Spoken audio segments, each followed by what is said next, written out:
And you can listen to the Up Front with Simon Jordan. I'd all pay thanks good to money to William watch Hill. that one. Available to download now wherever you get your podcast. I'll tell you what, now that would sell. Now, yeah, that's a bit better than the Tyson fight we just had. Listen, Nigel, we're both elderly gentlemen now. There's no way that we should be fighting. Our sons shouldn't even be fighting, let alone each other. That's a very good impression. Chris, I'm sorry. I think we should be fighting each other now anyway. Yeah, that's not so good. No. Eubank is definitely better. Oh, the Chris is fantastic because I've spent time with Christopher. I was see. on Celebrity Juice with him. I see him go down Brighton Promenade in his Hummer one day, with the eyepiece in. It was just astonishing to see him. The whole street were looking at him. I love him. I've said it before, but when I was on Celeb Juice with him, I was on the other team. He would just burst into like monologues and just stand up and start talking to the audience. Like, at the end of the day, you look at the butterfly and expect him to sting like the bee, but if it doesn't have the warrior stance of the turtle, then how could the tortoise even be the hare? Yeah, like, okay. Little tangents. Yeah. I love him. Yeah. What's your favourite sporting rivalry of all time? Oh, well, I'm of a different era to you, of course, but you would remember Ali Fraser, right? Yes. Ali Fraser, when those fights were coming up, they were like the fight of the century. Forget about anything else. They were the fights of the century. So that... I'm a big Wimbledon boy because I was born there, so the tennis was big to me. And I used to like the different types of characters, the rivalries. So Borg versus McEnroe, like the do-gooder Swede didn't say much, and McEnroe having a pop at everybody, even the crowd. And they had a game. I can't remember what year it was, 5-setter. Borg beat him. It was still to this day, I think, the best tennis match I've ever seen. I remember back in the sort of mid-90s or early 90s, Hill and Schumacher had a little thing for a moment, didn't they? Hill and Schumacher, Didn't they have a little bust-up on the side of the track one time? Not really. But Michael would have a bust-up with most because he was quite aggressive.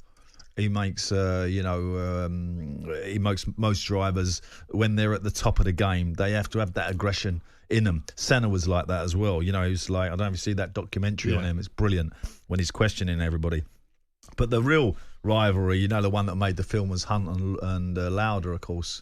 When Lauder was, winning the world title and unfortunately had that terrible accident, and then, Hunt and the way he was, it was just, I just loved those type of rivalries where they're completely different characters.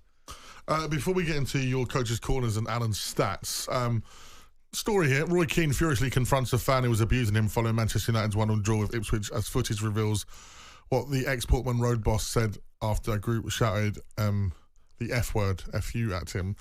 Man United were held to a draw by Ipswich by Ruben Amorim's first match. Shortly after the match, Roy Keane was seen having a furious clash with a fan. Roy Keane furiously bit back at a fan who was abusing him and told the supporter to continue their clash in the car park. Moments after Man U's 1-0 draw at Portman Road. Keane, along with fellow Sky Sports pundits Jamie Redknapp and Izzy Christensen, were receiving final instructions from producers to come back out of an ad break before the Man United legend set off to confront one particular fan who has stayed behind to goad him. In the video exclusive filmed by the Mail Sport, the former Man United captain who managed Ipswich between 2009 to 2011 could be seen putting down his microphone. Storm and a teacup. Storm and a teacup, that is. Nothing in that. I've been on the sideline as a Sky pundit many, many, many times. And, unfortunately, some fans let themselves down. They're drunk, or whatever. They've gone to the game, and had more than a glassful. Say stupid things, and, you shouldn't react. But Roy's, got that way about him. But also, it doesn't suffer fools, is he? It doesn't give them the right to do that. No, absolutely not. I've had it when I've been DJing. I can't imagine Roy Keane shouting at him, just randomly. Something, that was not quite correct. Have you ever reacted to like a fan? Yeah, of course you have to at times. Sometimes you've got to stay in your corner. I've come off a stage once and gone into the crowd. And I had a quiet word with someone. Yeah, I did. Sometimes. Like Eric Cantona, what you jumped in the crowd. I jumped in the crowd and I after someone. I let someone else go on the decks. I said, "You look after them. I've got to sort someone out." And what was he moaning about? They're just putting their middle finger up at me. Once, can't do that in a match. Then twice, and then the third time I said, once I'm thinking, he might like the tune. Yeah. Second time, no. Then the third, you're looking. I just told him where I'm from, mate. That's confrontational talk. We'll turn into Nigel Benn and Chris Eubank if you want. Oh, well. Okay. On AM, on DAB, via the talkSPORT app, and on your smart speaker. talkSPORT.